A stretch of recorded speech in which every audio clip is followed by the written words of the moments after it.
Chicka chicka what? Isn't that fucking Cars, Lightning McQueen? I remember it from Deadpool. It was a sound made in the background all the time of it was in the score of Ace Ventura and Pet Detective. Was it? Yeah. I don't remember that. The only thing, I mean, I remember like bits and pieces of Ace Ventura because it's been so long, but my biggest thing was the Cannibal Corpse scene. Like that was... Yeah, that's awesome, yeah. The second one's meh, but you watch it because it's Jim Carrey. Yeah. I mean, there is some funny moments in it, but the first one's a fucking The first one's great.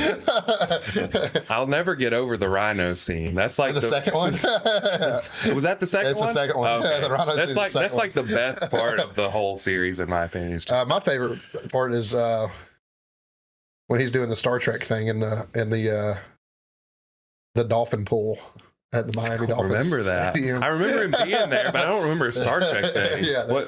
What Star Trek thing? He's like a whole fucking monologue. Okay, is it like and then there's the Twilight Zone monologue in the second one. That's funny as fuck. is it the like Captain Kirk to yeah, exactly, yeah. Spock? Yeah, yeah. About I don't remember how it goes, but it's fucking genius. Like that man was so fucking funny. And then one of the driest jokes in the whole thing is he's in the lair after he's maneuvered through the Cannibal Corpse show, and he knocks on the computer hacker's door, and he wants a password, and the password's New England clam chowder, and like the guy's like, "Is that the red or the white?" It's the white. New England clam chowder's white, but anyway. What's the red? What is that? It's Manhattan clam chowder is red. Oh, okay. See, I didn't know. Let's talk about which clam chowder is it? Is that the red? Okay, that makes a lot more sense. Super dry joke, Yeah, but I've always found it to be really fucking funny. No, that's funny. Like if you get it in the moment, it's probably really funny. But for I'm me, a partaker of clam chowder, so I got it pretty good. I don't like seafood, so clam chowder is potato soup with clams in it, and Manhattan clam chowder is New England clam chowder is potato soup with clams in it. Manhattan clam chowder is vegetable soup with clams in it. So. Obviously, New England clam chowder is better. Potato soup is much better than any vegetable soup could ever be. Yeah, far, far superior. You know, I was thinking about potato soup the other day because I was thinking about Augustus because they have really good potato soup. Really? Yeah. I've never had their potato soup. Really? No. Oh, I like their food pretty good. It's a pretty good local spot. Yeah, I like it. I like going there. We haven't been in a while, and we were talking about going. That's what we ended up going to Allsteak or something, but disappointingly, honestly, but. Allsteak's good if you know you're getting a pan fried steak. Yeah. If you accept it for what it is, because they do use good beef. Yeah. And it's not a bad steak. I'm 100% adamant. I don't mind going there, but I'm 100% adamant I can cook a better steak than anywhere at home. See, we didn't even do steak. We got the sandwiches. That probably was disappointing, I'd imagine. Mine was fine. I can't remember what she got that was disappointing. I couldn't imagine paying $100 tab for sandwiches. It wasn't $100. Thank sure. God. It was like $20 or something like that. But I think I got the prime rib sandwich, and it was good. Whatever she got, I don't even remember. She just really disappointed in it, and I tried it, and I was like, "Yeah, this is." Their appetizers there is what's disappointing. Really? But you want an elite cocktail? That's where you're going. Oh, really? Yeah, an old fashioned from there is fucking awesome. We thought about getting some, and then we were like, "It's so expensive. We'll just pass on it." Now, I mean, it's a $10 cocktail, right. But I'll be honest with you. I mean, I've paid $15, $20 for a cocktail. Right. I mean, the cocktail, like fancy cocktails, are just expensive. Like, just all the rest of it. Yeah, that's fair. If you want an old fashioned that tastes good, it's going to cost you $10 at least. That's fair. I mean, they got to make money first of all, and then the quality of the product. But again, a lot like the steak. And I'm not saying all my old fashions are better than a restaurant old fashioned, especially a fancy restaurant. But a lot like the steak, I feel like you can drink a lot of old fashions at home for $10. Yeah, this is very true. Well, like, $10 I mean, you're probably paying like $30, but you're getting way more than $3. Yeah, exactly. Well, it's probably a $5 drink at home. Yeah, but infinitely better. I mean, even just looking at that, you're doubling like the value. Now, the Woodford cherries that me and you have here for our old fashions that's an expensive add-on. Yeah, it's like $25 a jar. But you're paying like $1 a cherry. You know what I mean? But you don't get those in.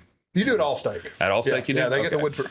And then one of the old fashions They don't do it for all of them, but one of the old fashions or a Manhattan, I think it's a Manhattan at 412. You get Woodford cherries. Is the Manhattan it's the red wine? No, it's a Manhattan is identical pretty much to an old fashioned, except it gets. Me and you've made one before. It gets dry vermouth. That's what it was. And okay. And it definitely changes. Yeah. The appeal of it quite a bit. I like them, but I don't think you liked it. I don't remember. It's a lot hotter drink, and it's a lot. It's really not more boozy because both of them are pretty much just straight whiskey. Right. But I mean, it's obviously a straighter taste to me. I got you. I got you. The alcohol taste is strong. Strong. Yeah. Oh man. Speaking of, we have. Show before the show, we have salted watermelon old fashions, and I think we both like them, but I think that we kind of think they're a little mid, to be honest with you. I think the lime juice that we use, just like you said, it kind of overpowered the watermelon just a little too much. Probably. I think if we had probably just went very simple, just with the watermelon and then the simple syrup and the orange bitters, it probably would have been. Yeah, we probably got a little too fancy. Just trying to go. I thought it needed a little bite, but I think maybe I just did too much. Because I do eyeball-y things. I don't measure them, you know what I mean? So. Yeah. But hey. Honestly, though, 99 times out of 100, the eyeballing things worked out just fine for us. It's a fine drink. Like, I can sit here and drink it. I could probably, I would probably even buy one. But it's just not my favorite that we've made. If you can see, it's almost gone on mine. So, I'm still drinking it. I still enjoy it. It's just. We've made some fucking good ones. Is the problem? Like we have a lot to compare. I'll be honest with you. The peach cobbler old fashioned was probably one of the best, other than a regular old fashioned. Yeah, because I still love just an old fashioned. Yeah. But it was good. That peach cobbler old fashioned was good, and then the rum old fashioned that had the John Emerald. Yeah. No. Not It was the one we used the black rum for the chocolate bitters. Yeah. And something else. It was fucking excellent. I can't find that rum anymore. Some of that stuff, there's so many small liquor companies, and a lot of them are like X amount of barrels and they're done. Like they put out different runs of things. Yeah, it was probably, that's probably why it was on sale for so cheap. It was like $10 or something like that for the whole bottle. And it was fucking good. They had like 2 of them left or something like that. I was like, I'm going to grab one of these. It was fucking good rum. It was really good. And I'm surprised that they don't have anymore. A rum old fashioned is underrated. That's probably one of the better old fashions we've done. Yeah. I like the tequila. Did we do a tequila old fashioned here? I don't know if we've done one on the show, but we've definitely done one before. Yeah, it's a really good take. But I don't think anything's better than just a regular old fashioned, other than maybe that peach cobbler old fashioned was pretty fucking good. It was real good. It was really that was. I mean, and for those people that don't know, Desi does not like Fireball. She will not drink Fireball. It had Fireball in it. Just for the cinnamon taste, but she was like, okay, this is really good. Like, even despite the Fireball. So. Yeah, the amaretto really helped knock the Fireball taste down. So the only thing you really got from Fireball was what we needed it to be. Just that was the cinnamon. Yep. I bet, though, if we would have done the cocktail with just straight peach whiskey and the amaretto and the peach simple syrup and done a full cinnamon stick. Yeah. Instead of the Fireball, I bet it would have been better than putting the additional whiskey in it. That's probably fair. Yeah. Especially just kind of like stir it around, like. Yeah. It would have been good. I think so. Yeah, but we didn't have that, so we did the best we could, and it was still fucking. How many people do you know that have cinnamon sticks in their house? I mean, this time of year, it's not terribly. Yeah, I mean that's not fair. terrible, but it's not something that's just gonna stay in there year round. Right. Peach cobbler also is a really, really summery dessert because that's when peaches are in. Yeah. But it made for a very fall-like drink, probably because of the cinnamon. Yeah, it's probably the cinnamon. Yeah. Cinnamon is very a fall flavor. Yeah. But got to get those. I'm not disappointed in that drink. No. I'm not disappointed in this one. It's just not. Not quite that top level. 5 Yeah. Zach and Nathan old fashioned. Hey, I didn't do anything, so. It's not the worst thing we've done is the fucking chocolate whiskey. Chocolate whiskey is bad. How do you fuck that up? That has to be that brand. It's just got to be that brand. Was it 8 Ball? Yeah. Yeah. Fuck 8 Ball. Fuck 8 Ball. Get that shit out of here. I was watching. This thing finally died. I've had this thing for forever. I even bought one like months ago, anticipating it going out. And it just kept on going. It just kept on.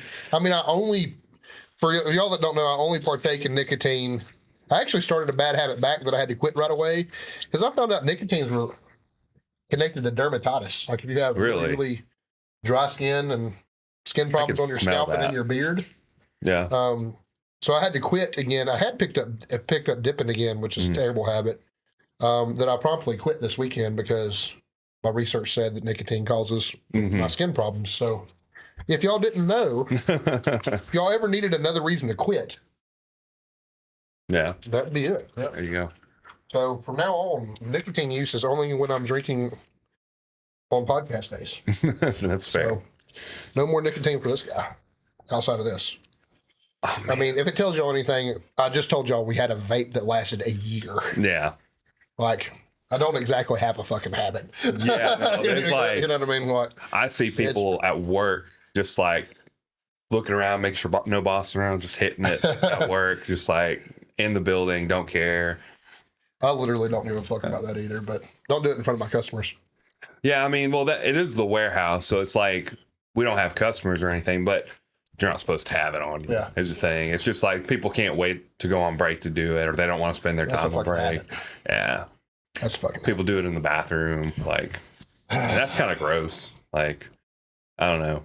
There's a lot of stuff that people do in those bathrooms that are really gross, though. I'm 100% positive. Well, that was the show before the show. We didn't even talk about politics with the camera rolling, so we didn't. Which is that's a PR. Man.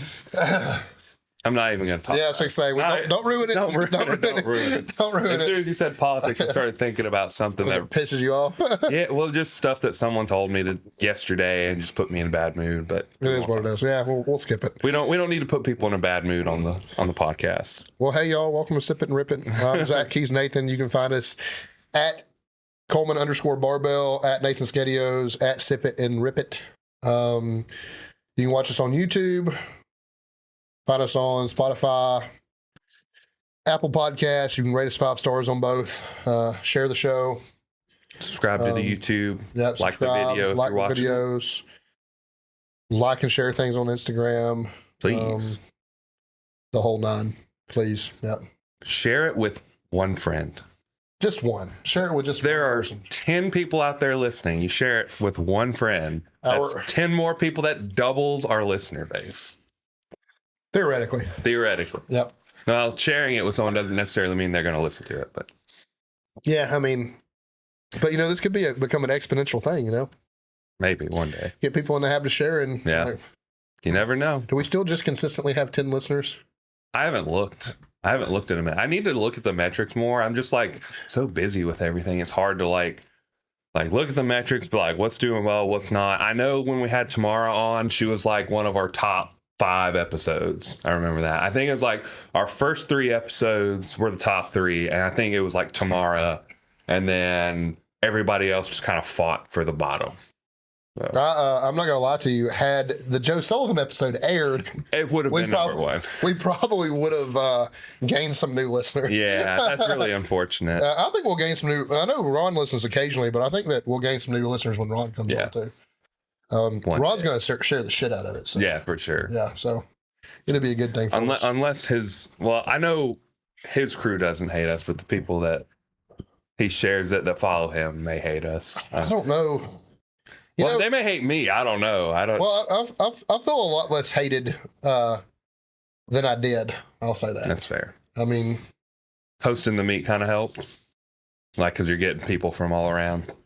Yeah, and honestly, I think it's honestly part of the magic of Maverick Barbell and Ron, to be honest with you. There is a draw to that man and his company and Richard and Avery that you don't have for everybody else. That meat is ran so clean. Mm-hmm. It's the best 2 meats of the year is the non-tested in March and tested in April in December. They're so smooth. Charlie does such a good job with them. Mm-hmm. Everybody is just like fucking top notch at them, and it's just so easy. Everybody's always in a fucking good mood at a Maverick Barbell meet. Yeah. And I, talk to people that, normally I don't rub elbows with and really had a good time and was not, it was cool to chat them up. Mm-hmm. And vice versa. And there's still people that, there's always going to be somebody there that you kind of roll your eyes at, and it just is what it is. But, They probably roll their eyes at me. I made, honestly, it's probably as a coach, it was one of my worst showings. I made terrible calls. I dug Heather a hole. It just is. It wasn't one of my best days, to be completely honest with you. But that being said, she had a couple things she wanted to achieve, and some of the calls I made were to try to facilitate that. Right. You know what I mean? That being said, if I call it the way I normally would have called things, she would have won first place in both of her divisions instead of coming in second. Yeah. In one, because it was only a 12.5 kilogram difference. If I would have called some things just a little bit lighter, she would have made up those differences. So. Yeah. It's one of those fucky, but it's just one of those things, like, man. Like when I was doing, and I didn't have somebody to call for me, so when I went out there in my meet, like I left stuff on the table. You know, yeah. Like there was I could have gotten the total on the state record if I had pushed just a little bit more and had a little more confidence in myself. Yeah. I think I look back, I needed had 1660. I think it was 1665 or something like that. I needed 5 kilos. Like. Yeah. Little things. Maybe it was 10. Maybe it was 1670. I needed 10 kilos, so I needed 22 pounds, which I could have gotten probably from a little bit on all three, a lot on my bench press. But yeah, it is what it is. We know you had more room in the tank on deadlift. Deadlifts, I would say I probably could have pulled another. I think you probably pulled another 5 kilos at least, right? Yeah, I probably would have had 672. I think that's the next. I think 672 would be the next 5 kilogram jump. I think so. What'd you pull? 661. It was 300 kilos. Yeah. Which that's the thing. Like on my squat and my deadlift, I pulled back 2.5 kilos, and on my bench press, I had more to give. Yeah. It's just one of those things. Yeah, you just don't. I mean, a lot of times in the moment you don't know, and that is the first time that you've competed and not had me there to help make calls. Yeah. Maybe been one of the things I saw it and been like, hey, just stick to Joe's plan. Stick to Joe's plan because this is going fucking well. You know what I mean? I didn't have really an opportunity to look back at video either to know what things looked like. I tried to, and it was really difficult because they were using the camera and like even like the angles weren't great for me to really see. So it's just kind of one of those things. But I definitely had one of the worst called meets I've ever had as a coach. Honestly, too, it kind of fucks with your instincts a little bit when you have just one person there. Yeah, because you're solely focused on that. And then you start things I normally wouldn't second guesses that I normally wouldn't have time for. Right. I suddenly got plenty of time for, because I don't have 1 or 2 people in every heat, you know what I mean? Or every flight rather.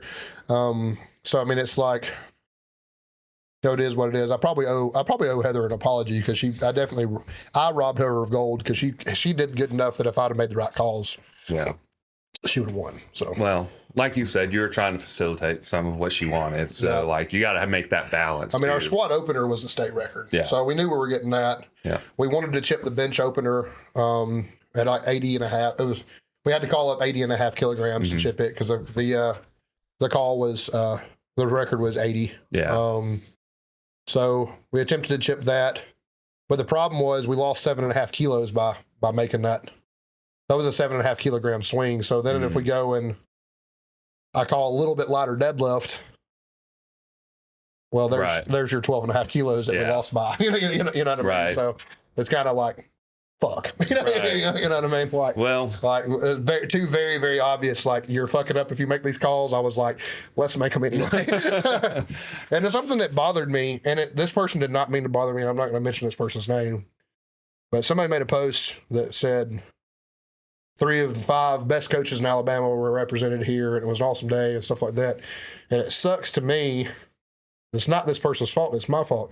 It sucks to me that despite me doing everything everybody else does on commercial gym equipment with less space, with less total equipment, whooping as much ass year round as we do, maybe not this particular meet, that I'm still not included in that conversation. Yeah. I don't know what it's going to take. I don't know if it's going to take me having my own spot and equipment that I don't have yet and stuff like that. But like a social media presence. I don't like social media. I don't have a hot social media presence. It just really, I think that's what it boils down to a lot of people. It's like, if you don't like, and it's unfortunate that that's what matters to people. It's like, because we win right. way more often than we lose. That should matter the most, right? It's like, how many people are going out there and succeeding?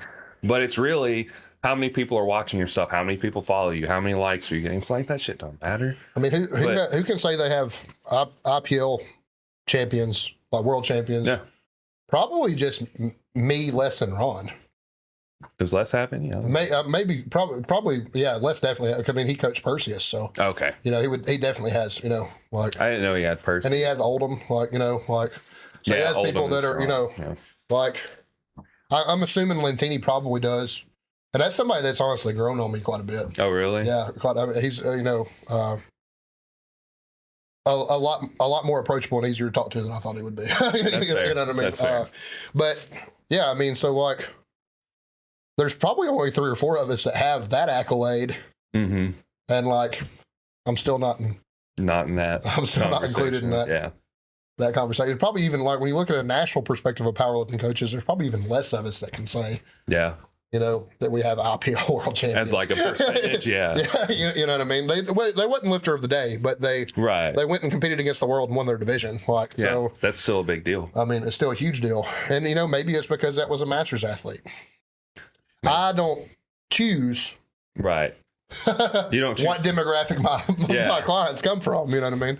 Like, so it is what it is. But I would like to know what I have to do and how far off I am from, and maybe it's just bettering myself. Maybe I need to go break some state records so that people look at me and say, hey, he's kind of a badass. And maybe then I get it. But like, and me and you were working on that. Like, I think I have I know, probably not open, but I know the Submasters records that are coming up.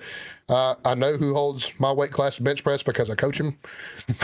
you know what I mean? Yeah. I know the bench press and deadlifts up for grabs. I know totals up for grabs. We know I'm not breaking a squat record. Yeah. Like, maybe that's what I have to do. I don't fucking know, but my people do it all the time. Right. You know what I mean? And you think from a coaching perspective, that matters more, matters most, right?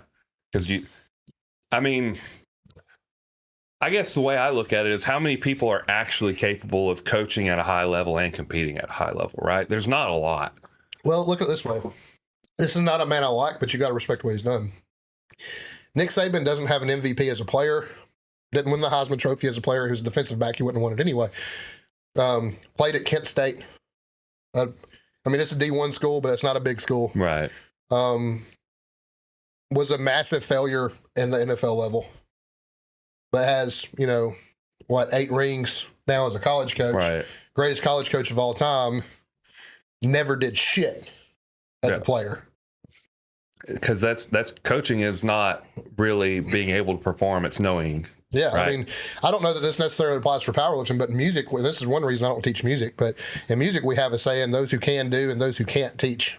That's fair. That's fair. It sounds derogatory, but we as musicians, we need those people. Yeah. Right. So, I mean, they serve a purpose and they do good for the world of music, right? Mm-hmm. But, like, if you're good enough to go play professionally, that's what you go fucking do. Like, right. If you can't do that, you teach. Right. You get an education degree and you go teach a marching band or whatever the fuck it is. You know what I mean?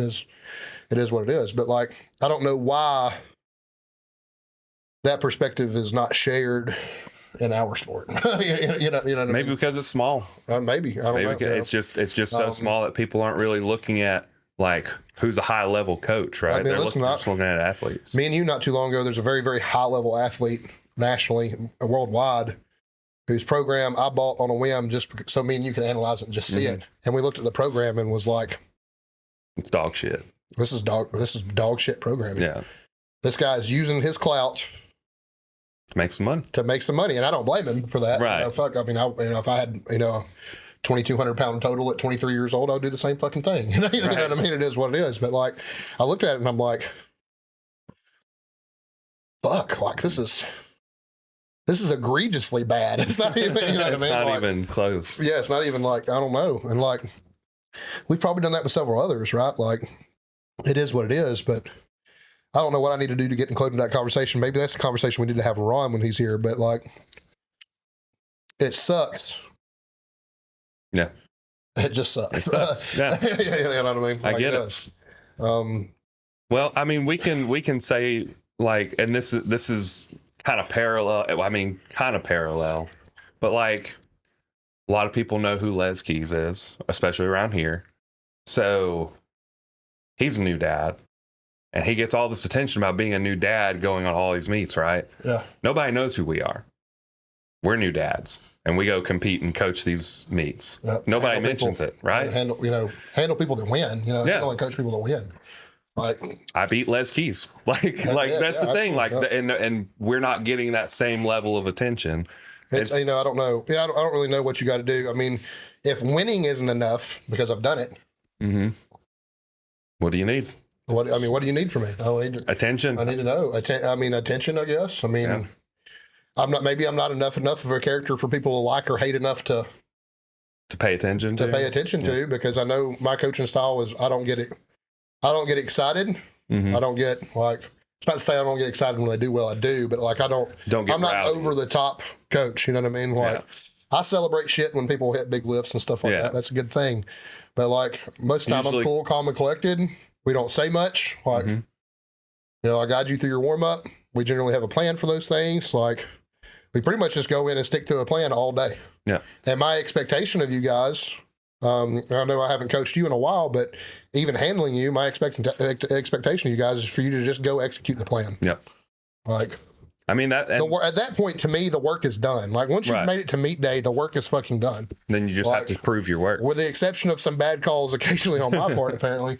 And maybe that's, maybe if we would have fucking won, I don't know. But that's like an outlier for me. You know what I mean? Like, I'm not used to getting beat. Right. Like, we generally go and win. Like, we have a heavier demographic of lifters, so we don't often win lifter of the day, but we go and we win what we have to. You know what I mean? Like, so I don't know. Definitely a conversation. Definitely. I wonder if we could reach out to people. I mean, obviously asking Ron and stuff, but reach out to the audience and say, what do you think? Like, what drives you to say this coach is a badass coach? Well, I want to know why not me and Nathan? Me, because I don't coach that many people. You don't, but but still, most of the knowledge I have, you have now, if not more. And I would not say more. We're incredibly capable. You're responsible for my programming currently. I've programmed a lot of people. Know exactly what I'm fucking looking for. Know exactly what I want out of a program. You have delivered. There's X amount of things I expect to see because I know for a fact, being in it as long as I have, there's certain things that work for me. And outside of that, I do want to see a coach's personal touches, because those are the things that I am missing from programming myself that we hope makes me better. Right. You know what I mean? Let's, me and you had some deliberation about some things going on with me today because we're trying to fix a squat. And I said, I feel like you were probably like, fuck, you don't want me to program for him anymore. That's not wasn't the case, though. My responsibility as an athlete is to inform you of as much new information as I can, and then me and you can build a plan together. So based on those things. Not really to air this out or anything, but my thought was, I don't want you to feel like guilty if you do decide that you want to. I mean, if I end up like that, that was where I was. Right now, I can't. Right now, I'm not spending $300 or $400 a month with barbell medicine when I feel like some combination of, and me and you've already discussed this, the likelihood of Ron actually handling my prep's probably pretty high. But with me and you going through off season and then collecting as much data as we can to pass on to Ron, I don't think there's anything that the three of us can't rectify with time. But I have a very, very complicated problem that apparently is, to most PTs and orthos, is basically undiagnosable because I don't get to squat and deadlift in front of them. There's no tail in office that I'm struggling with, and we need to find an answer to if I'm to be competitive. I mean, that's all there is to it. My peers in my weight class are squatting 600 plus. I do deadlift with them. I do bench press with them, but it's not enough to bench and deadlift with them if your squat is... It's less. Is less. I'm going to have to either outdo them on those two things, or we're going to have to fix my squat. So... And as much as you love squatting. And I love squat. Yeah, it's my favorite. It may be the reason I'm in the sport. I love squat day. It's something I look forward to. And it's demoralizing because something that you enjoy so much is stripping so much joy from you. It's a pain. But say all that to say this. I don't know why I'm not including that conversation. I think that coaches that know me well might not include me in that conversation, but they might be like, you probably should watch out for that fucking guy. Right. I mean, your athletes do, for sure. Yeah. I mean, y'all definitely have been, good warriors for me and all, but I want to know what I have to be. I mean, most of the time I'm going and kicking these fucking people in the teeth. Right. I want to know what I have to do to be included in the conversation that they're included in. You know what I mean? Like, it is what it is. Is it the Coleman demographic? I mean, That's true. I have some really, really strong ladies, but in terms of men, and I honestly think that I'm really thankful to have my Decatur demographic and Lance and Joey, because Joey's definitely going to be good. But in terms of the Coleman demographic, I only have 2 men. Yeah. I have you and I have Austin.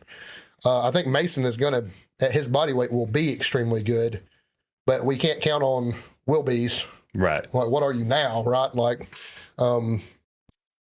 maybe it's the fault of the sport doesn't recognize good women as much as they should. I have 2, Heather doesn't currently because she's lost 3 weight classes, but I have 2 women that total 1,000 pounds. Right. You know what I mean? Yeah. Like, I've had one who's done now that, bench press is over 200. Like, I've had pretty fucking elite women. Right. You know what I mean? Like, I've had a good run with that. Maybe it's the demographic. I mean, like, maybe the trick is going to be reaching out more to Decatur and Huntsville. We need more people like Joey and Lance.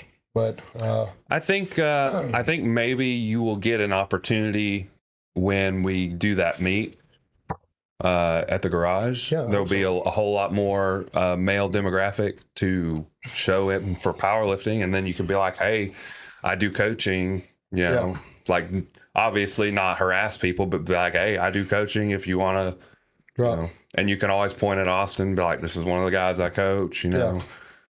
Mason's great. He's been a warrior for me, and he's gonna be a good powerlifter. But like I said, unfortunately, we don't get to hang our hat on the future. On the future, yeah. People are, what have you done for me lately? And that's the whole time I've been playing that song by A Day to Remember.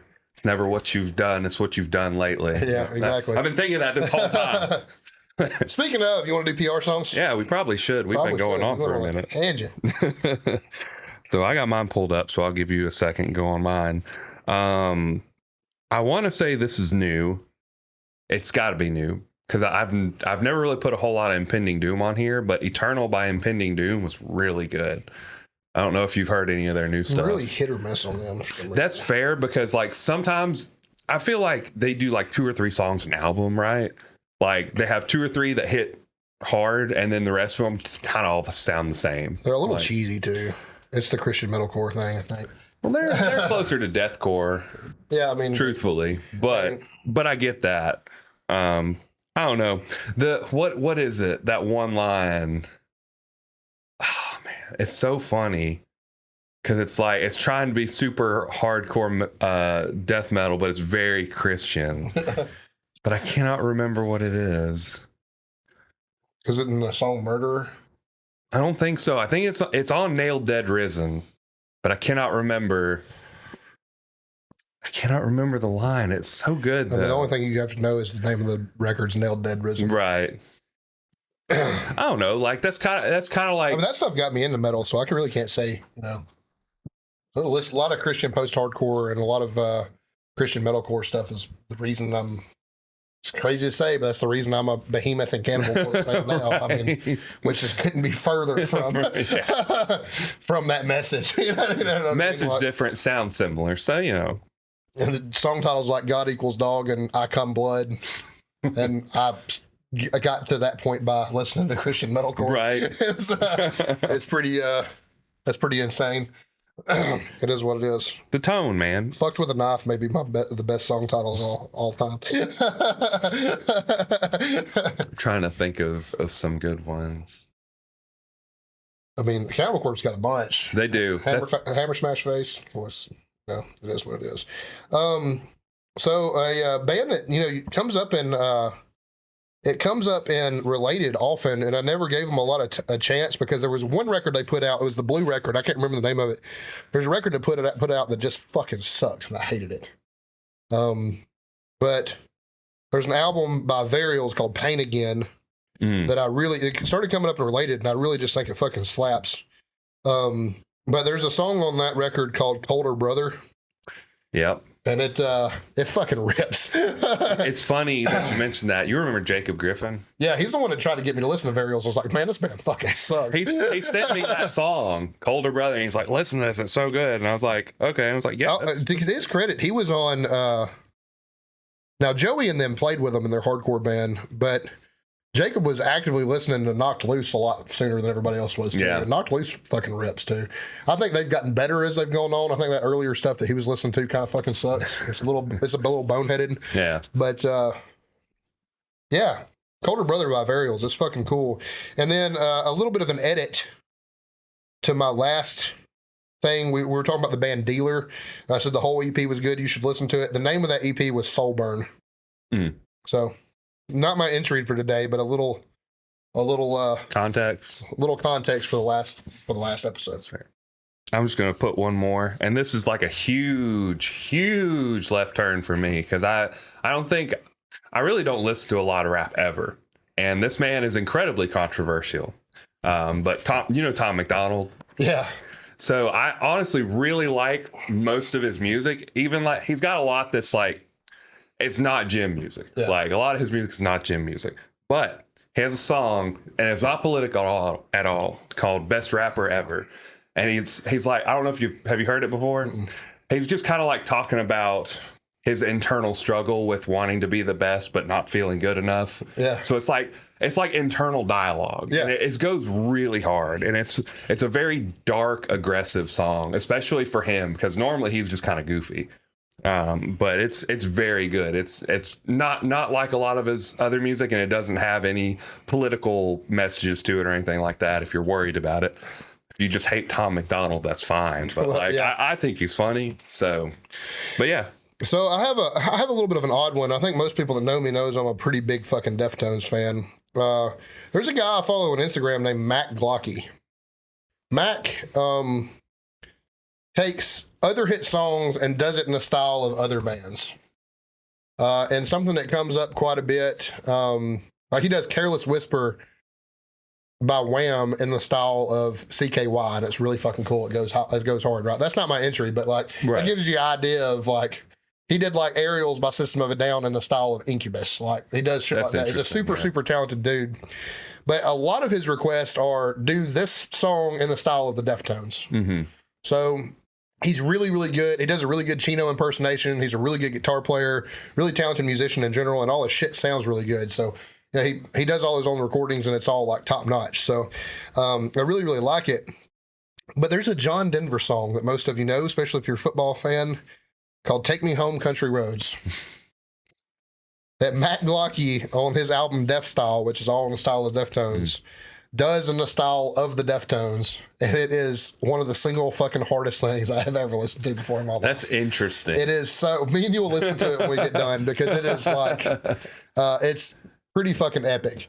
Now, I will say this, to fit the style of the band he's doing that in, chord progressions change, riffs change, stuff like that, because his end goal is to make it sound like the Deftones. But like the same cadence and stuff like that in terms of the vocal melodies there. Vocal melodies largely there, but mostly, been changed somewhat to be adapted to that style of the band. So if you expect in just a straight away note for note cover of John Denver's Take Me Home Country Roads, that is not the one. But if you like that song, and I do, and you like the Deftones, this guy does it pretty spot on. So Mac Glocky's Take Me Home Country Road. That's cool. Yeah.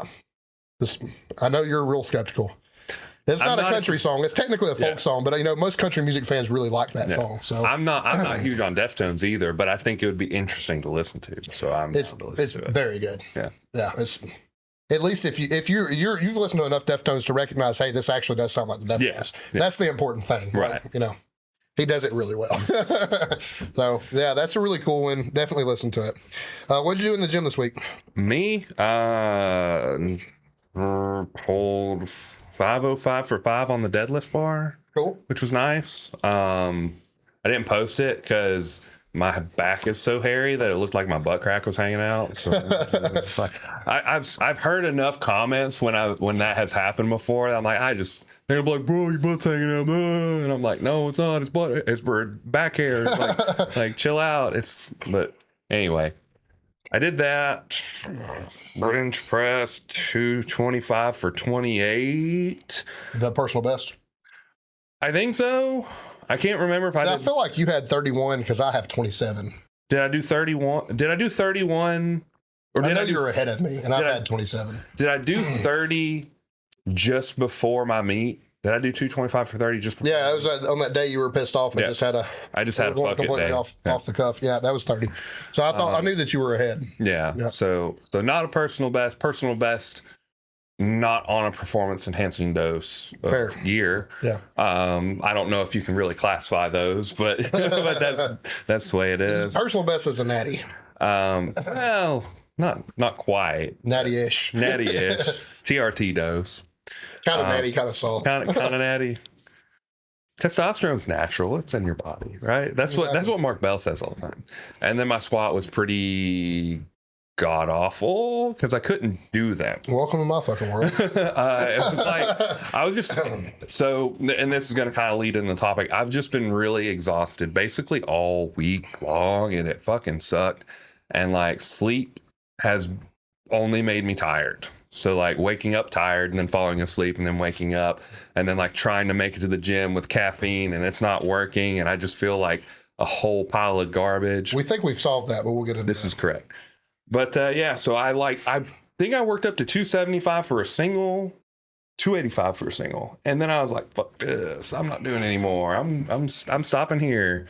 So that was I had a good pump day on Friday. I went in, felt really good after some changes were made.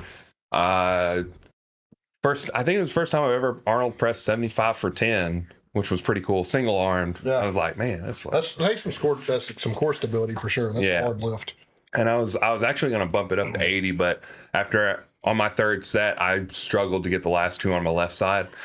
Just to get into that a little bit, I have a muscular imbalance in my shoulders. My left shoulder is much smaller than my right shoulder, so I'm trying to do a lot of unilateral work to fix that. Anyway, that's neither here nor there. But gym was good except for squats and a general feeling of exhaustion. So, well, my gym week was good and bad. See, what do we do? Day one was front squats. They weren't particularly great. I think I did the work, or did we scale the work? I don't remember. I think we scaled the end of the work, but you did the first several sets, right? Yeah. Front squats are just like wrestling a fucking grizzly bear. I literally overhead press more than a front squat currently, at least for reps. Yeah. One rep max is obviously not the fucking same. Yeah. But that's something that really, I have the kyphosis in my T-spine, so that's something that really challenges my posture, which I know we're getting some good at. I've also had some hip pain creep back up, which we mentioned in the show before the show that, we're trying to deal with. So it wasn't the worst front squat day. It wasn't particularly the best either. And to be fair, I had a very, very long week, exhausting weekend, and probably came in a little underhydrated and overfed in the wrong ways. Yeah. So probably I had a really fatty weekend where I should have had a lot of carbs and a lot of water. I had very little water and a whole lot of fat. Yeah. So it wasn't necessarily a fucking recipe for success that morning. Tuesday came in, did some close grip bench press, 295 for sets of 10. I did have to piece a couple of those together, but all in all, probably a volume PR across the board. Not for a single set, but probably for total work done, it's a volume PR. Not necessarily a bad situation. Wednesday I came in and deadlifted. It's my first heavy-ish. I guess it was heavy. There's a 50-pound swing, but it was my first top-end undulated deficit dead. Had 3 sets of 3 at 365, which were just like god-awful easy. I just completely disrespected that, which felt good, to be honest with you. It feels good to throw around some easy weights sometimes. It was beltless, super fast.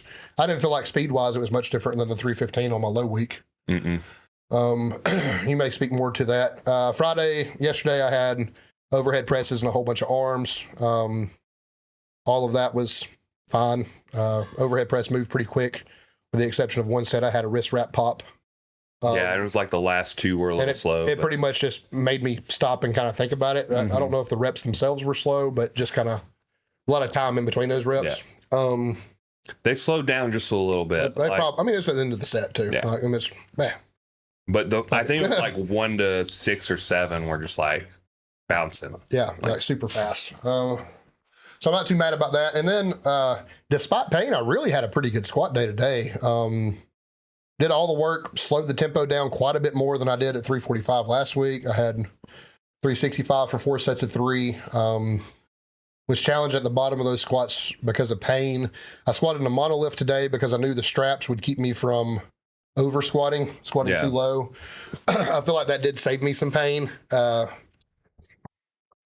being said, definitely still some hip pain evident. But, you know, despite us obviously going to move forward, try to fix that, one of the reasons why we're doing these tempos is it's really, really challenging on that joint. And so I think we achieved the things we needed to achieve this week. And then did all my leg accessory work and skipped my back because I actually had to go train my dad tonight.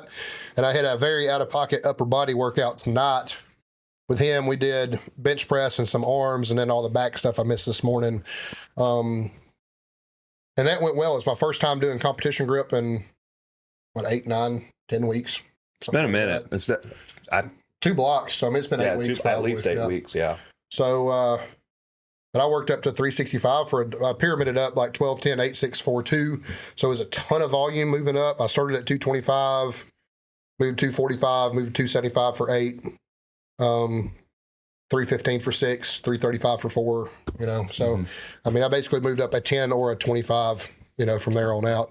And hit 365 at like an RPE 5 for a double comp grip, which is probably the fastest that's ever moved. I have hit it for some pretty easy triples before, but not just completely dominating it. Disrespected it. Yeah, completely. I mean, I had, it felt good because I was in a different gym. I had half the gym, you know, stopping to figure out what the fuck I was doing. So that felt pretty good. Yeah. you know what I mean? So even though it was an out-of-pocket workout, it was successful. And then everything else, other than some extra arms, I did very light because we had a hard arm day yesterday, which honestly is even more impressive that that bench moved as fast as it did because I have some fried triceps and biceps right now. I did arms with like fucking 10-pound dumbbells, you know, right? Just to show Dad what I wanted him to do, basically. So, pretty successful week, I would say, despite some frustrating things pain-wise. So, not bad. So, you can give them the rundown of what we're talking about and why we're talking about it, and then since I have the sheet, we'll get into how this affects you and what we're looking to change. So I talked about it a little bit on my Instagram story. Basically, we're just going to go over my blood work and just kind of, I don't know if we're going to go over past blood work or not. I can pull it up if we want to compare, but we're going to go over my current blood work, and this is going to be blood work with no completely clean, like no drugs, nothing. Just after my meet, this is post PED, so keep that in mind. So some things are going to be elevated because of the PED still. And we're just going to talk about everything that's in there, and well, not everything that is relevant basically to the sport, and what we can do to fix it. You already said all that, though. Yeah, absolutely. So the first thing up on this metabolic panel, there's some shit that we're just not going to get into. But mostly this first section is kidney function. Anabolics are particularly hard on your kidneys and liver. If done in extreme doses, they are particularly hard on your heart as well. And we'll, although to a lesser degree, we'll see some of that reflected in his blood work also. BUN is a kidney function measure. I don't remember what it stands for. I'm sorry, I'm not a doctor. But that is something that you definitely want to see lower, and he did have high BUN. Like I said, that has to do with your kidney function, how well things are working, how they're filtering things. That also, BUN and creatinine is the first two things we're going to talk about, and those are things that if they're high, they have negative effects on a hormone called antidiuretic hormones, so they can make you either retain too much water or move too much water in your body, stuff like that. So those are really, really big deals in terms of performance, because if you're drinking 1.5 gallons, 2 gallons of water like Nathan probably does, and you're not retaining any of it, then it doesn't matter that you're trying to hydrate. You know, it doesn't. So, you know, that's kidney function is really, really important. It's also important to longevity because kidney function is tied to a lot of hormonal things. And then those hormones, specifically like antidiuretic hormone, stuff like that's tied to your heart health. So if your kidneys aren't functioning properly, it can cause high blood pressure, high heart rate, stuff like that. Yep. So, which is probably the reason why I have a high resting heart rate, because my kidney function is not that much worse than Nathan's, but, a little bit worse than Nathan's. So, the next one is creatinine. Creatinine sounds like creatine for a reason. It's basically chemically not identical, but it's a similar function. If your creatinine's high, it's another thing that signals poor kidney function. His was just out of range at 1.24. In range is 0.7 to 1.2. So he's barely over, but he is on the high end of the range. Mine normally tests at 1.3 or 1.4, and the doctor stays on my ass about it. So I can imagine he probably mentioned that. He did. Yeah. So a couple things to help that. Less red meat in the diet will help that. Not doing PEDs will help that.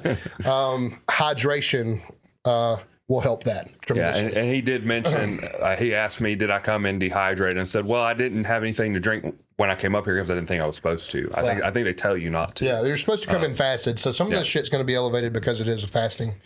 Stuff like insulin will probably be lower because you're fasted, but nevertheless. And then the next few things after creatinine are things that do affect your kidneys, but most of them are either sugar or some type of electrolyte. Glucose was on the higher end. That's probably one of the numbers that is supposed to be between 74 and 109. It was 103.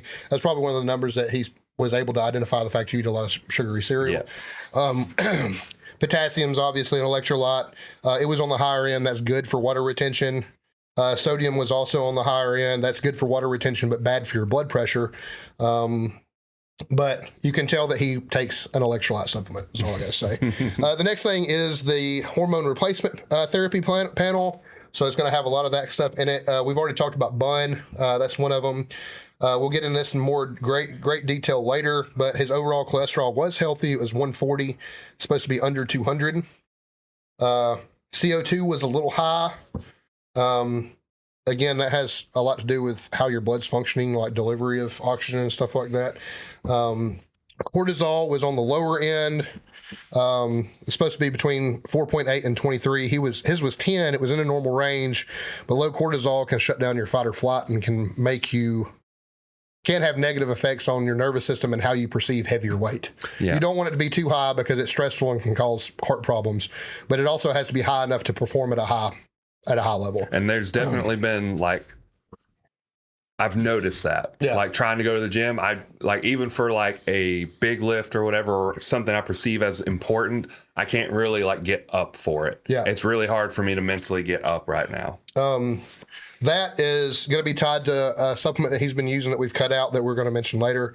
DHEA is basically a vitamin that you can take that's pretty much a performance-enhancing drug. His was right in the middle. It's supposed to be 160 to 449. His was 293. He does supplement that. Estrogen was low. Ferritin is a hormone that is an inflammatory marker. His was on the higher end. It's supposed to be between 12 and 300. His was 233. Eating a lot of grains, gluten, not eating enough water-soluble fiber, too much red meat, all those things will drive ferritin up. And mine is probably just not getting enough greens. Probably, let's be honest, because I eat red meat usually once a day, but I do eat a lot of rice. So next one is follicle stimulating hormone. You'll see it on your blood work as FSH. His was 1.04. It was slightly under range for an adult male.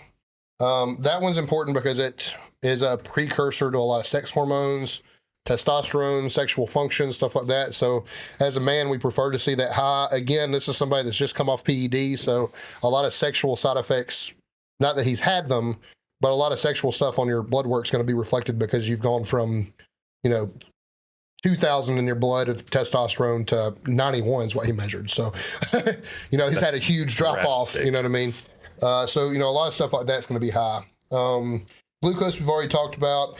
His only negative cholesterol marker was the fact that his healthy cholesterol, HDL, was lower than 40.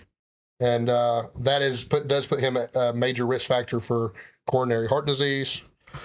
HGH was very, very low at 0.06. It was on the very end of that range. It's supposed to be 0.03 to 2.47. He was recommended to take some type of either HGH supplement or HGH itself.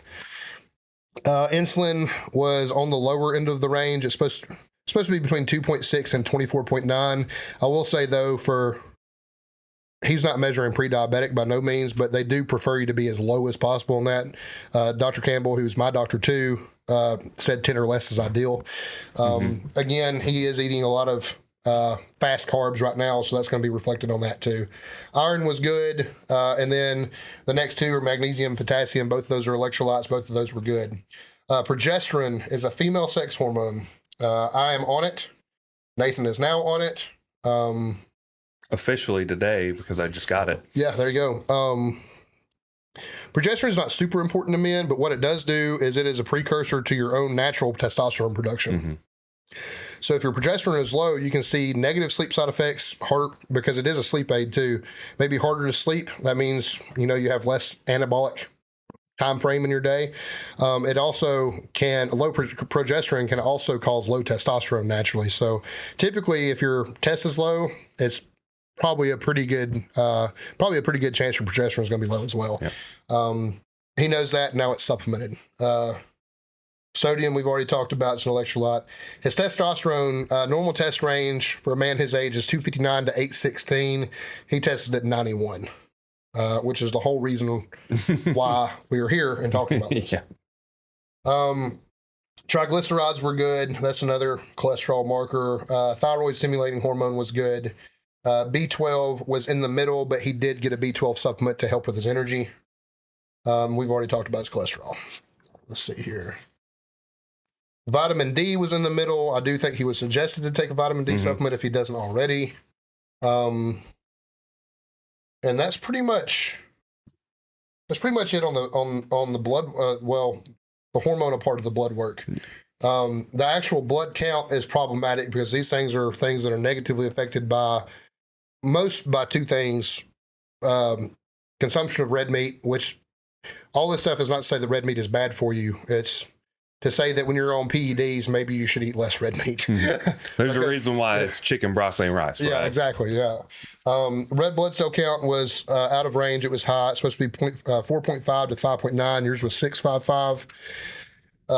Hemoglobin, ideally under 18, and it was 18.1, which is high for fasted. He probably, after a meal, is probably like 20 or 21. I forget what the HCT marker is, so I'm not going to speak on it. Hemoglobin is important because that's affects the thickness of your blood, so it's going to put you at a higher risk for a stroke and heart attack if that number is elevated. It's also going to cause higher blood pressure because your blood's thicker, your heart has to work harder. It may even cause higher heart rate. Again, that's pretty well directly tied to things that stimulate more red blood cells and more hemoglobin, which is going to be red meat and PEDs. Ideally, the remedy for that, there's a reason why bodybuilders and powerlifters do this. You donate blood to help get that number down. If you do that pretty regularly, every 8 weeks, I think they let you do it, that number kind of takes care of itself. And the rest of it's all like lymph node stuff, which I don't know anything about, so we're not going to speak on it. Since that's gone over, what exactly did Dr. Campbell prescribe you, and what is the remedy going to be? I mean, I know this already, but they don't. So, well, you actually went over most of it already. But so the first thing, obviously, is to get the testosterone up. So 200 milligrams testosterone a week.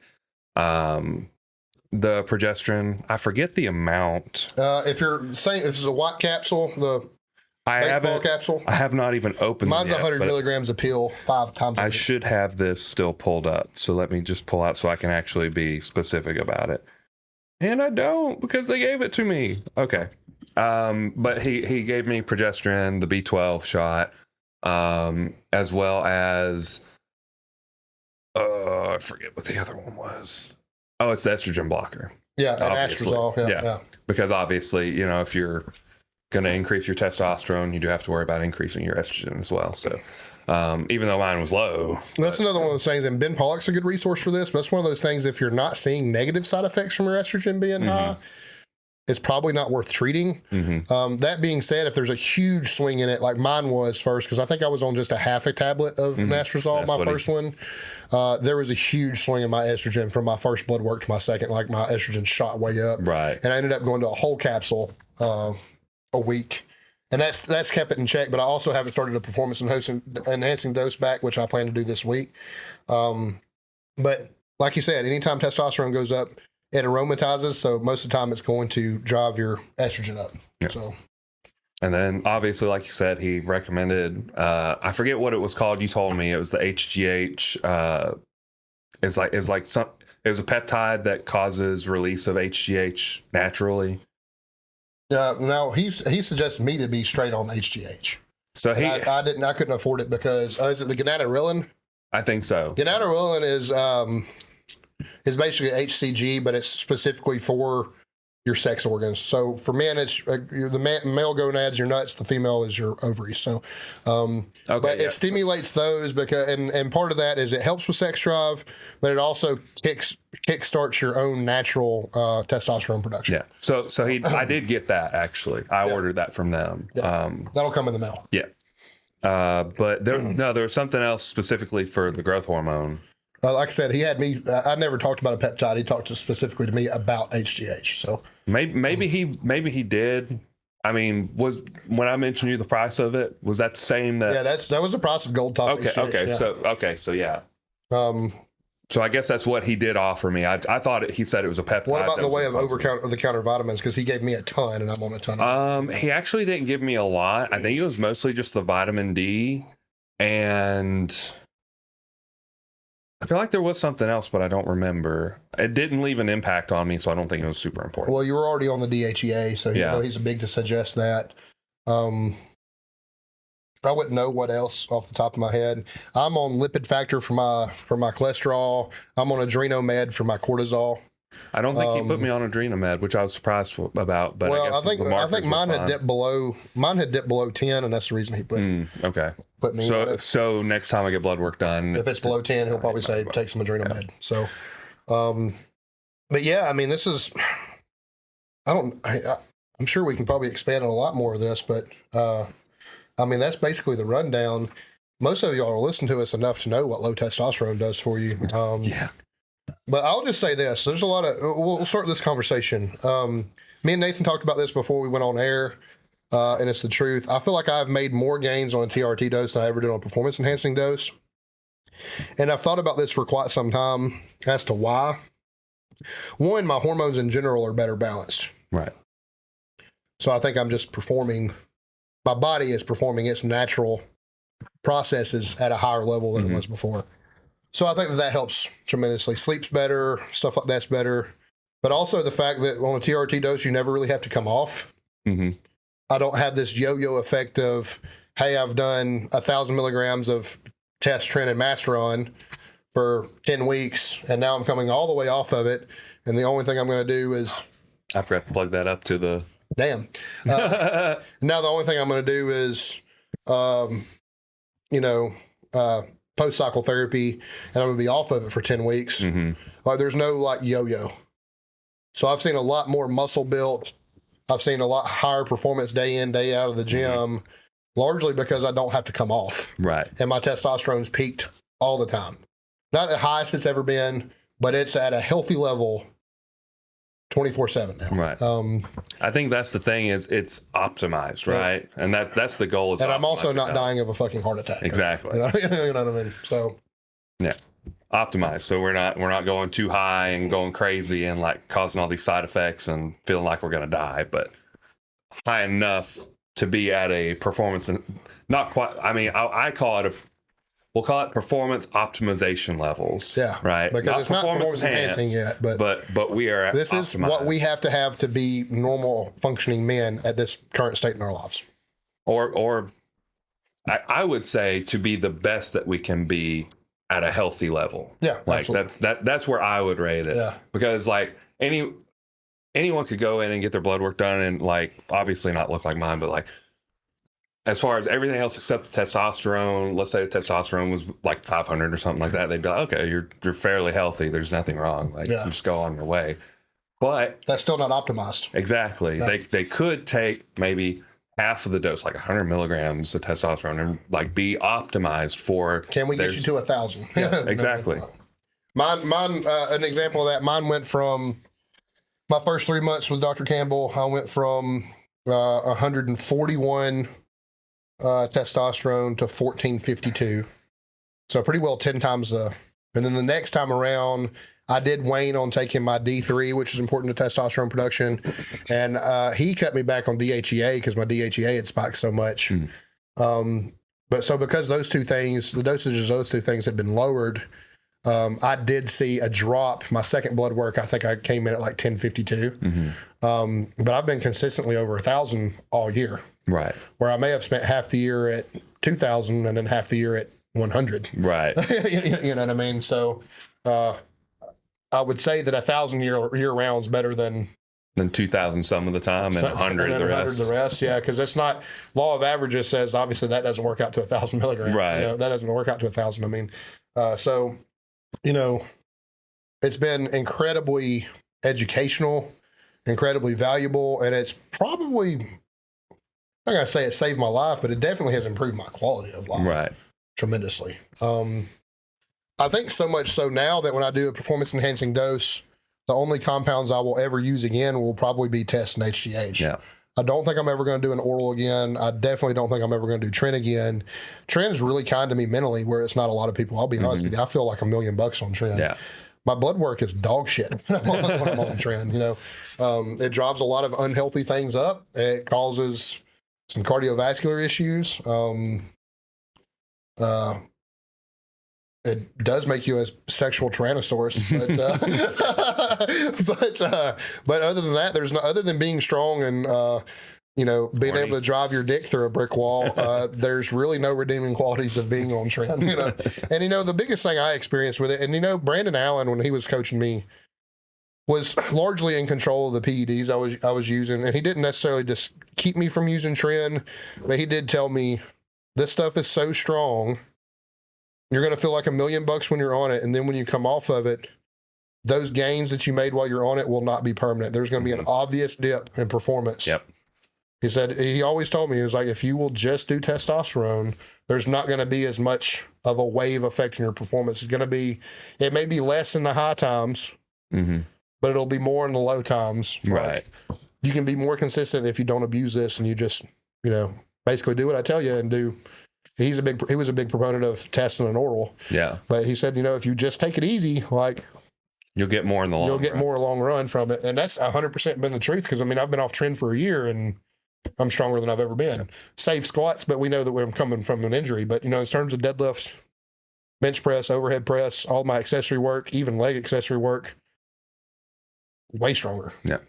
So only thing I will say about Tren is that if I ever decide to use it again, it's just going to be a prep drug, 4 weeks. Yeah, like that's literally the length of it that I wouldn't want to take it for more than that. Yeah, not ever again, because I mean, yeah, you feel freaking awesome when you're on it, other than the side effects. Fortunately for me, which I don't have recent blood work, but when I took it a year ago, I do have that blood work, and when they came to me, they were like, literally everything looks great, and you have an incredibly high testosterone. Like that's literally what they told me. Yeah. And I was like, yeah, that's to be expected. They were like, do you take testosterone? I was like, yeah. I was like, you should probably come off a little bit. I didn't mention that I was on Tren as well, obviously. Yeah. But like, I was on test and Tren. Which is roughly 5 times more anabolic. Yeah. So they were just like, you need to come off the testosterone a little bit, like scale it back. And I was like, oh, okay, yeah, sure. and then I left, and I did not. Yeah, but you know, these things, you know, some of these things, you know, they're not going to cause acute problems. They are long-term problems. Right. And I could be seeing some of the effects now. Almost any athlete has an enlarged heart, but anabolics will cause enlarged heart and stuff like that too. But you know, most of the time, I've sat down with my heart doctor, he said, don't worry about it. Like every time I see a runner, every time I see a powerlifter or a CrossFit or something like that, you all have enlarged hearts because your heart works harder than everybody else's. It's still, even though it's smooth muscle, it's still a muscle. It's still, hypertrophic effects still take hold over your heart, whether you want them to or not. You know, it's just a natural thing for being an athlete. But that's something you don't want accelerated. Right.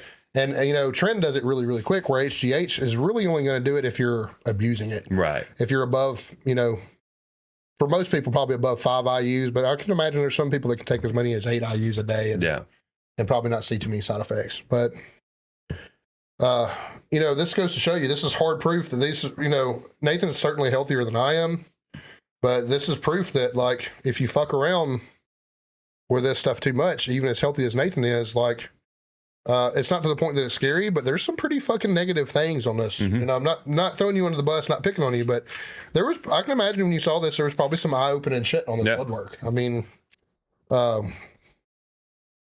and for the most part, most of it's being rectified. So it's like that. It's just important to go to the doctor about this kind of stuff. Like, I get if you don't have insurance and stuff like that, it sucks. It's expensive. I think Dr. Lane talks about this, but one major difference between his, I told y'all that most of this stuff's very similar. One major difference between mine and his, though, was cholesterol. My cholesterol sets borderline. It's typically 200 to about 210. Ideally, you want to be less than 200. His was 140.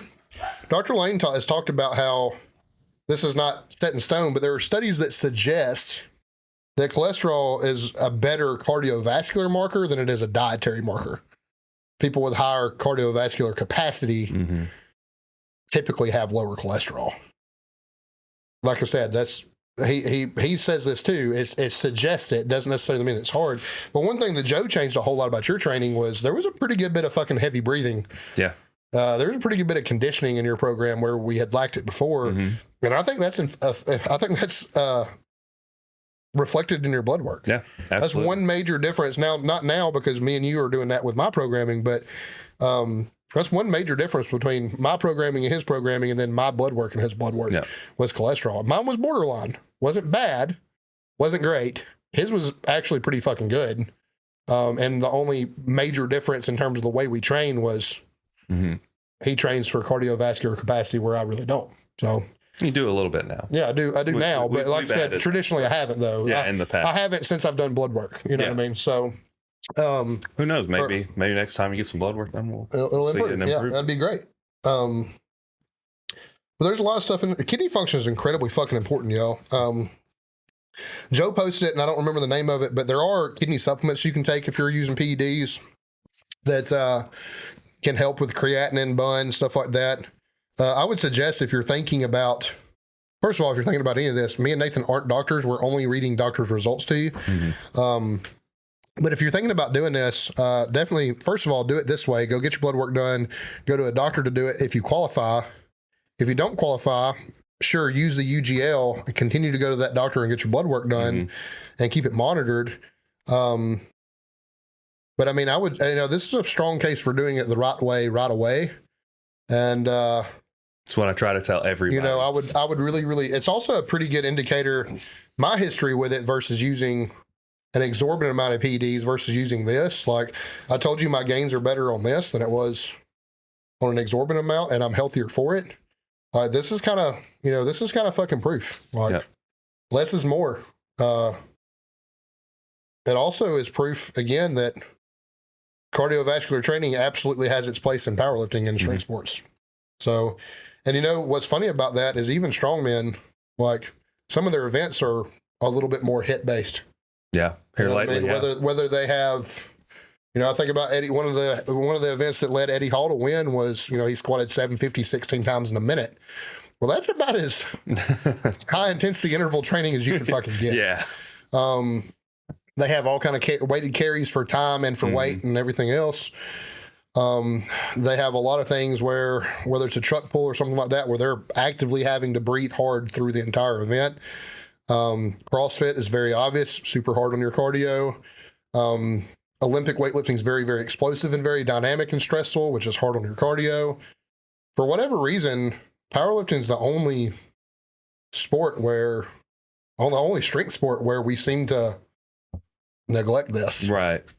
And I think it's telling when you look at somebody's blood work. Like if I had mine here to compare against his, I think it's telling the difference between somebody that actually pays some mind to cardiovascular capacity versus somebody like me that doesn't. Since you brought all that up, I'm kind of curious what it looked like. If I can pull it up. prior. What was it under? It needs to be under 200, the cholesterol. No. What was the panel? It was under the comprehensive metabolic panel. Okay. That's the main one. Do not have access. Oh, it's on me. Hang on 1 second. I will. We're getting to the bottom of something here.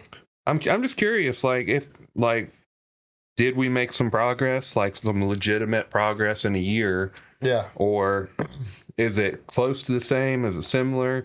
Because there is a big difference in my training because I avoided cardio for a long time. Well, you were also in a situation up until you got with Joe where you couldn't afford to lose those calories. This is true. You're somebody that came from, 170 pounds to 240, and was pretty serious about putting on muscle and strength. And it just wasn't, not saying it wasn't completely pertinent, but it just wasn't top of the priority list at the time. I've already forgotten what I was looking for. Cholesterol? Creatinine, glucose, bun. See that again. For some reason, I'm not seeing cholesterol on my metabolic panel. Let me check. It's going to be on my testosterone panel. Maybe on the CBC. That's blood cell count. Which is also high. It's been high for a year. Good thing I haven't died yet, I guess. Lipid panel, maybe? Yeah. Let's try that. There it is. 125. So it was better before. It was better, but also, My PED HDL was dosages, also better. you're also heavier. Yeah. So, there's a lot of things that go into that. And honestly, to move up just 15 points is pretty fucking good. Yeah. So I was just kind of curious, though, comparatively, where is all this at? And it looks like most of it, all of my cholesterol was better back then. This was also off of PEDs as well. So. And it was probably sub, I can imagine it was probably sub 230. What? It was probably not near as heavy. Your body weight. Oh, my body weight? I don't know if it has it listed on here, actually. So, but I probably was not quite that heavy at the time. Regardless. I will say, anybody that knows more about this, I would invite them to speak on it, whether it's in the comment section and DMs. If you want to film us a video and send it to us, whatever you want to do. Post a story. A lot of this is, this is a very scientific thing that we're taking a very bro science approach to in terms of how we're talking about it. All I can tell you is, if these things are out of range, it's a bad thing. You know what I mean? And a doctor can help you rectify that.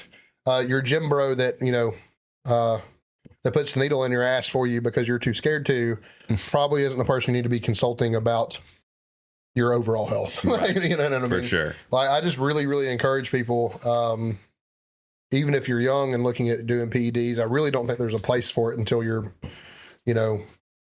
honestly, if I were to do it right now, if a client came and told me, I would say there's not really a place for it unless there's a real medical need, like was my situation for both my mental health and my hormonal health, or you've maxed out your natural capacity. Right.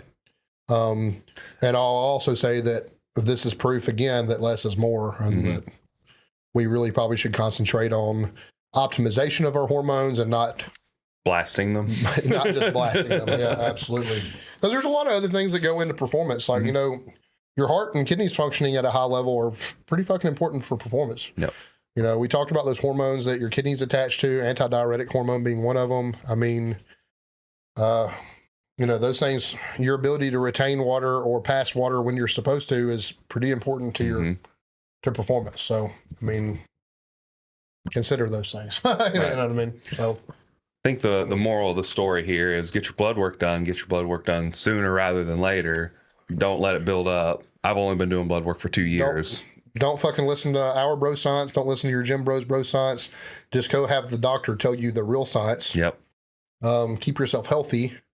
I'll be honest with you. A demographic that's really, really good about this is an older generation of bodybuilders, like 30 and up. Like people that really have a good handle on this stuff, or people that have been in the bodybuilding game for a long time and they've probably fucked themselves up doing fucked up shit and have had to go back and rectify it. And that's the reason they know to give blood. They know to get your blood work done. I don't know if I still don't think they take the less is more approach like you probably should, but at least that they are making the dietary choices and making the medical choices that are correct to keep them here and keep them making progress for longer. That's a really, really wise demographic. I would almost bet money that if you talk to somebody, I'm not going to mention names because I don't want to upset them in a PED conversation. There's some local greats around here. We had one of them on. They probably learned these things the hard way. And if you'll listen to the old heads, they'll probably save you a lot of fucking trouble. Yeah. Or just at the very least, just bite the bullet and do your blood work. Listen, I mean, most of, if you're in your early 20s, you're probably on your mom and dad's insurance still. There's nothing wrong with that. I think you can be up until you're 26. 26. Okay. Yeah. Until your body starts shutting down. Yeah. So I mean, if you're out of college and working a good job, you're probably on your own insurance. Insurance are going to cover these types of things mostly. Even my insurance, which is terrible. I get one quote unquote checkup for free every year. Yeah. So I'll probably have to pay for the next 3, but I don't know how much it'll cost. They're going to run it at an insurance rate, but it's worth it. Yeah, absolutely. It's much cheaper than a major hospital bill because you have some crazy kidney issue or some crazy heart issue or something like that. It's much honestly, because insurance is helping you purchase your PEDs. It's much cheaper than a UGL. Yeah, I pay about $10 a month. It's not bad. Mine's a little more than that. So, now I've hit my deductible, so that's a little lower. That probably does definitely help. But still, all things considered, it's kind of the cheaper way to do it, and do it safely. Not a lot holding you back from it, to be honest with you. So even just looking at it, not even from a price perspective, safety and longevity perspective, because here's the thing, and I can attest to this because I was of that mindset when you're young and you're kind of just stupid and you just kind of don't think about the future. See, we both know it now after having a kid. We're thinking about the future all the time. Yeah, I'm trying to think about how long I'm going to be here and how to keep myself here longer. Yeah. For the first time in my life, I'm concerned about longevity. It's not so much about, what can I do now? I thought before it was I don't care what it takes. I'm just going to do it. Right. That was my mentality when I started powerlifting. I mean, I still want to be the most badass dad in the stands watching her play volleyball or basketball or something like that. Or powerlifting, you know what I mean? Wrestling, whatever it may be. jiu-jitsu. Yeah, whatever she does. There's a lot of badass stuff that, I still, be involved in baseball. Also, there's a point, now too, and it's not just being a girl dad. I feel like I'd be this way if I was a boy dad too, but there's kind of a point of pride in your kid being able to say, "Yeah, my dad's a badass." Right. You know what I mean? I want, as much as I want to be proud of her, and I already am. I want her to be proud of me too. I want that to be not necessarily that I need a attaboy or I need it to be reciprocated, but I want her to be proud of what her parents do. Right. Mainly because that's going to empower her and let her know that it's completely okay to do the things that you want to do. Yeah. You know what I mean? It's an empowering thing to know that. Your parents didn't give up on dreams or goals, and you don't have to do that either. Right. You know what I mean? You're setting an example. Also, we have girls, and girls are, in general, a lot less likely to do these things in terms of PEDs and whatnot. But I want her to see that we did this the right way. Yeah. You know what I mean? That we considered them and our longevity and stuff in the decisions that we made. Because I'll be honest with you, I'm going to be open and honest about her. There's going to come a day where she's going to find something in the closet that's shady. I keep all my prescriptions in the same closet. All my pens are in the same closet. There's going to come a day she's going to see those things and she's going to have questions. And I want to be able to, pull out the blood work. Be this is why. This is why. Dad's unhealthy without this. This is medicine. It's important. It's important to his gym career. It's important for his mental health. It's important. I don't really want to hide much from her. So, I think that's timing is important. You probably should hide some things until they're old enough to grasp it. But I don't know if it's hidden. Just saving it for times that that it's important. But that's some things that we have on our mind. And a lot of you guys, even if you're younger than us, you might already have kids. We got started late having kids, especially late-ish, not compared to our demographic. But I mean, a lot of people graduate high school and do 2 years of college and start a family. There's nothing wrong with that, but. I'm 34 and just had my first kid. Yeah. So, I mean, it is what it is. But a lot of you guys are in a situation to have kids at home and stuff like that too. And I think that you should, as much as you should consider your performance and how you look and stuff like that, you should also be considering what it's doing to you long term. Whether those long term effects you can choose for those long term effects, even on PEDs, to either be positive or to be extremely negative. And the quickest way to determine that is this paperwork. Yeah.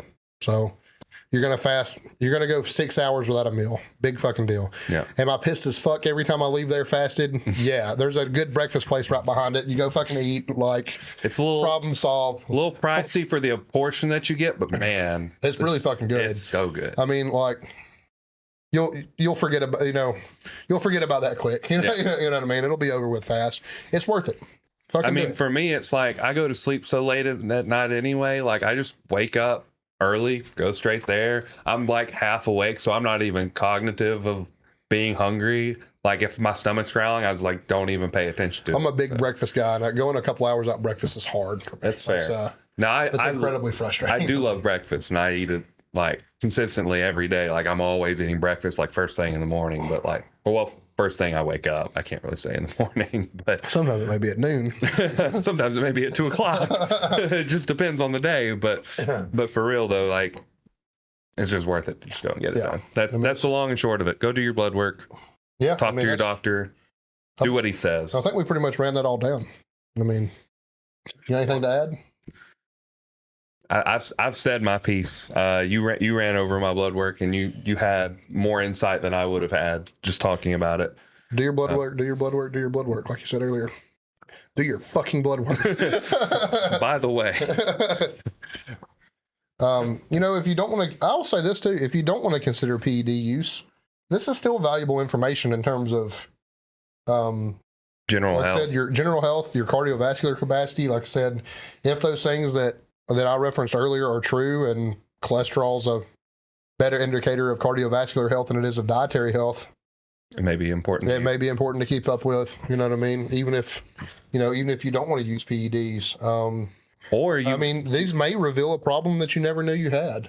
Or you may have low testosterone that you never knew about. Yeah, and just whether you use exogenous or not, you may just go up there and they may be like, "Wow, you got like 150 on your testosterone." And there are dietary changes and stuff that can positively affect if you don't currently lift.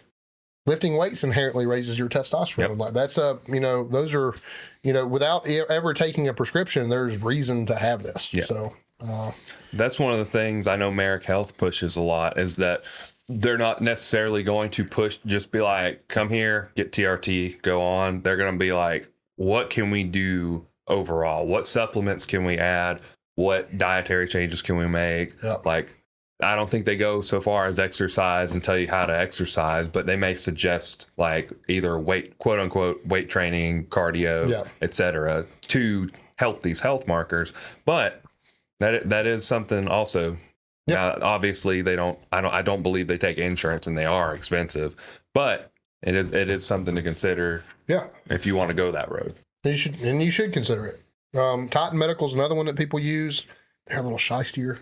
Yeah. People do use it. I'll be honest with you, I like QC and I like Dr. Campbell. Yeah. And I'm very, very big on having doctors can typically, for me, go one of two ways. They either try to talk about above my head, want to outsmart me, want to know that they're the smartest person in the room, tell me what they want me to hear. Then I say necessarily that I want to be told what I want to hear. I want to be told the truth. Mm-hmm. Rush you in and out, like, don't really in general fucking care. And then there's doctors, I'm really, really big on picking doctors I can communicate well with. And I don't have a problem talking to Dr. Campbell. I feel like he's easy to talk to. He knows my life situations. I gave him very, very important, what I consider to be very, very important life history in terms of my history with eating disorders, alcohol use, nicotine use, PED use. Like, I went into great detail about all of that. And I feel like it only helped him. Like, he was receptive to all that information, and he's improved me because I was open and honest with him. And it's because I can talk to him. Yeah. So I would say this too. I mean, I would try to choose, whether it's Dr. Campbell at QC or not, I would try to choose, a doctor that you can communicate your side to. Mm-hmm. That way they're as well informed as they can be before making these decisions for you. So I will say my experience there was very interesting. So Google kind of screwed me over a little bit. So I was in Decatur getting my car worked on. And when I was going to leave Decatur, I was like, all right, I know I got to go to the Governor's Drive in Huntsville. So I typed in Governor's Drive. You went to QC the other Wellness. location. That's where they wanted me to go to was Governor's Drive. I clicked on it. Okay. It's like, why does it say highway, whatever? I don't 72. care. Yeah. I was like, sure, maybe it's like a different name for the road or Governor's Drive is off. Whatever. Either way. Excuse me. Damn it.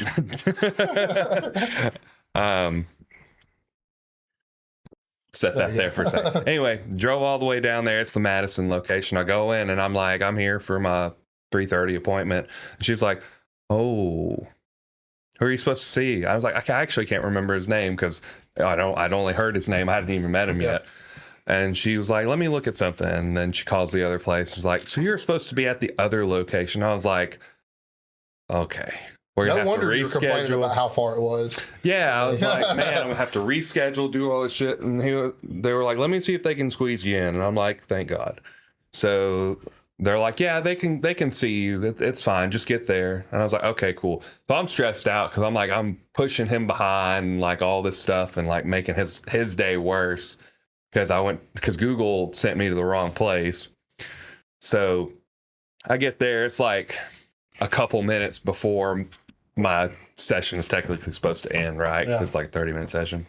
I get in there and she's like, okay, just do all this stuff. And I'm kind of waiting around and I finally get over to where they're going to talk to me. And he comes in and is like, yeah, I did that this morning too.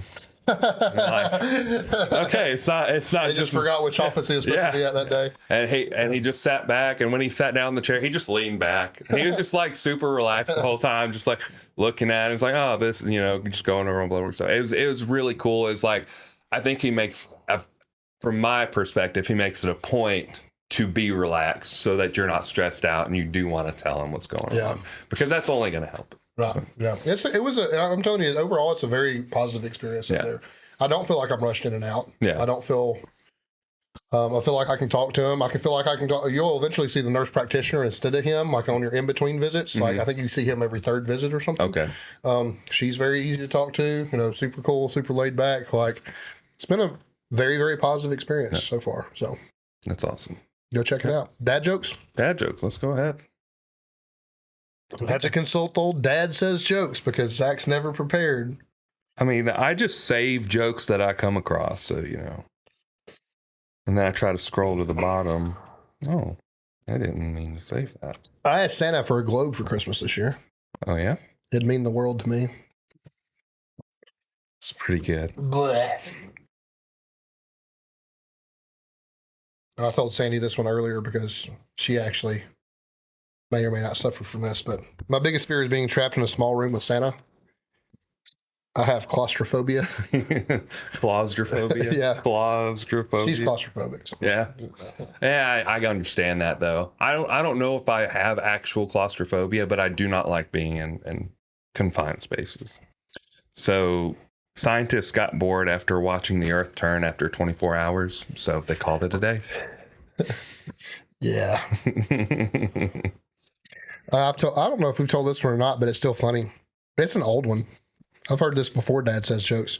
Where do bad rainbows go? To Prism. Prism. Yeah, it's a lot sentence. Yep.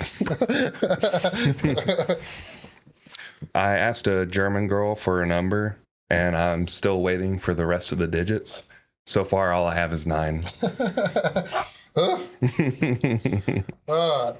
What do Santa's elves listen to when they're preparing presents? Rap. Rap music. Do you know why the baby jalapeno was shivering? Why? He was a little chilly. That's funny because I took advantage of that pun a long time ago, and I'm sure I saw it somewhere. I'm not saying I'm the originator of that pun, but when people say, I say this often, and Sandy is my witness, you can ask her. People say, it's a little chilly outside today. And I said, it's a tiny pepper. Like, I do that pretty frequently. And people always look at me like I'm growing a fucking arm out of my ass or something when I say it. But So my wife hated my impulse purchase of a revolving chair, but then she sat at it, and I think she's coming around. oh man, that's all I got. That's all you got? All right. Rate us 5 stars on Spotify, Apple Music. Subscribe to the YouTube channel. Follow us on Instagram at Coleman_Barbell, at Nathan Skedios, at Sip It and Rip It. Share the episode.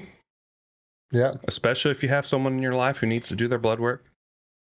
Yeah, absolutely. And also, you know, to rip off Andy Frisella and the Real AF project, Real AF podcast, the fee is to share the show. Share the fucking show, damn it. Like, it's free. This is free information. Share the fucking show. That is my favorite podcast. Y'all should listen to it too. It is a good podcast. Yeah. He's a fucking hardcore motherfucker for real. Him and DJ both. Their language is probably better than worse than me and Nathan's, to be honest with you. But I can tell you that there's tons of good business information if you're an entrepreneur, fitness information, just information in general about not being a shitty person. You can find it on the Real AF podcast. It's fucking good. So, shameless plug of my favorite podcast. Go listen to it. I think Mark Bell used to be my favorite podcast, but now it has become RP. RP? Yeah. Their podcast is really good. The only podcast I really get around to listening to is Andy's. Oh, really? Yeah. I'm sure the RP podcast is good. I know the Mark Bell podcast because I've listened to it in the past. But yeah, it's and great. I like I forget the name of it, but I like Dave Tate's podcast. I don't know if it's the Elite FTS podcast or what, but I think so. I think it's so. good. I haven't listened to that one personally. I have so many in my rotation because I drive, about an hour a day. You have to deal with some conjugate curmudgeonry, but still good information. So, guess that's it. That's it. Bye, y'all.